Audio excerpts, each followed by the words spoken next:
How you doing, guys? This video isn't about motorsport, but it's a video that I wanted to put back up. I deleted it years ago, but it's one of my subscribers. I can't remember who it was, but they used to like this scary story, a true story that happened to me and my friends. I've got a few, to be honest, yeah, so I could tell some more, but for now, I'm going to tell this one. I can't remember who it was, but I'm sure as soon as you start listening, that person still watching are gonna really like to hear it back. Yeah. So it starts off. I was about 18, and friends have all got cars. So I didn't have a car back then, believe it or not. But all my mates did, and about three cars full of lads, full of 18-year-old lads, full of testosterone, can take on the wheel. Do you know what I mean? Three of us. This was in Lincolnshire area. So if you're from Lincolnshire, then you'll know a place called Caister. And there's a place called Caister Nut House. It used to be an old place for the mentally disabled or handicapped. People call it the old mental asylum. And it used to be there. It's near Cherry Valley's factory. It's down that same road somewhere. I haven't been since this incident. So it was a good coming on to 10 years ago, but I'll tell the story best I can. So we goes driving there. It's a summer's night, but it's pitch black, so it's very late as the sun starts to set about 10:15 on a summer's night in England, so it takes a while, so probably about 11:30ish, and we drive up to it and it's all fenced off and you can't get through. So me and my mate, he was called Jamie. We was kind of like the leaders of the group. Let's say we said, "Oh no, there's a place here." Some stayed in the car. So some said, "Oh, I can't be asked to do that," and some says that. So I don't know which one's any psycho ghosts coming chasing them. So I think about 50% of the group was a bit freaked out. Believe it or not, you'd think that a big bunch of lads are not scared of anything, but mental asylums at 11:30 can scare people, and I'll tell you that. It scared us, but to me and my mate, acting tough, big and hard as you do at that age, we went first, and we got through the metal chain link fence as there was a gap. Just a small part of it was chain link, and most of it was big gates, so it was hard to get through. And it was a massive drive, I'd say a good quarter of a mile of just drive, forest either side, pitch black, no lights as it's not a public place anymore, so the only light was moonlight, and we had proper old phones back then, so these smartphones that are dead bright, it was like touch button shitty phones, like really crap phones from 2005-ish. So we shined in a bit of the path, but they don't do more. And we're walking, and we finally reach the old derelict building. And looking at it, it looks derelict, like some of the roof had come through, as a side of the building have completely fallen down. So it was like looking at a Sims house. It's like taking off a wall and you could see the floors. It was really weird actually, like seeing a house like that. And some of the floors had bent and buckled and fallen through. It was a really old building.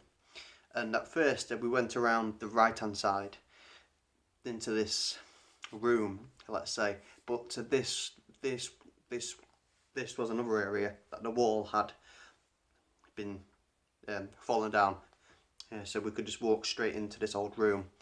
And it was done by a graffiti artist, but when we walked in, a big magnificent wall graffiti of just one face, a screaming face. That freaked us all out a bit. A screaming, tortured face, like, oh. Yeah, so in the dark, you're just using your phone, you're thinking, oh, what's this, and then you start piecing the picture together and you're like, oh. So we was about to start walking into the building, but we said, oh, we'd look around the whole building first, like see the outside of it.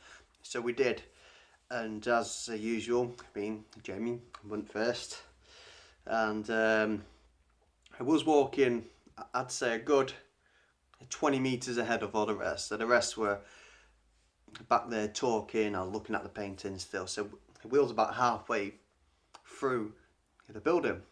So more than 20 metres, about 30 metres away. Possibly more actually. 50 metres away, let's say. And we was 50 metres ahead. And what used to be, so if you could try and imagine this building, it's an old style front to the building, but in the centre it was kind of an archway from where things used to go through it, horses, carriages, things like that, car, and so it got to that, and we kind of walked through that, which kind of entered us into a kind of like car park thing, but in the day like it would have been the waterfall, all that crap, but it was kind of a round car park, stones, shit everywhere, bricks, debris from the building, pitch black still, so you couldn't really see that far in front of you. And then we started seeing something, and the first thing that we thought in our head was, there's something hanging there. But it's like pitch black, a mental asylum, so you think the worst. And so we get closer and closer, and then we discover that the shadow that we thought was something hanging was the silhouette shadow of a person hanging from a tree or building. I can't remember if it was a tree or building, but there was a person hanging by a rope. Needless to say, we shat ourselves because we then heard some form of noise, a screech or a fox sound. It sounded like a banshee that matches that hanging thing. Yeah, so we look at each other and think, fuck, there's some wheels fast at that point, and we came sprinting back at our friend, and our friends saw us running at them, so they knew. They didn't even ask a question. They started sprinting towards the exit as well, so we all sprinted, got through the gap, jumped in the cars, drove home. Drove home. We all was pretty shocked in the cars. We didn't speak much. We was just thinking, oh, what the hell was that? Was it someone hanging? Was it part of my imagination? So we was all pretty freaked out, and we, a friend of ours had a computer. Because back then you couldn't just Google on your smartphone, it was PC. I went back and we read about some deaths and suicides of old inmates, and people got hung and stuff like that. But these were all past. But I was thinking that we've seen a spirit. We didn't believe in ghosts, but it was like, it just seemed so strange. So we said that what we'd do, just in case it is a person hanging, we went, just in case it was a real person hanging and it had to be reported to the police, so we'd go back in the daytime to see it. So we got up first thing the next day, drove down there, did it all again, and we discovered that that thing wasn't there anymore. What was it? It's some friend said, oh, they went back late that night and they said it was just a bunch of stuffed clothing. I tell you something, those friends didn't get out of the car the first time. Yeah, so we all called bullshit on those who went back by themselves. Proper bullshit. So, what do you think it was? It's me, I think it could have been part of our imagination. It could have been a prank by another group of guys to put at night. It could have just been, it could have been anything. What do you think? But I hope the person who liked this story has enjoyed it being back, and it's back on the channel for you to listen to. Thank you very much, guys. Please have a good one, and don't go wandering around any haunted asylums at night. Things, if you do, tell me, because I want to come, because you know it scared me.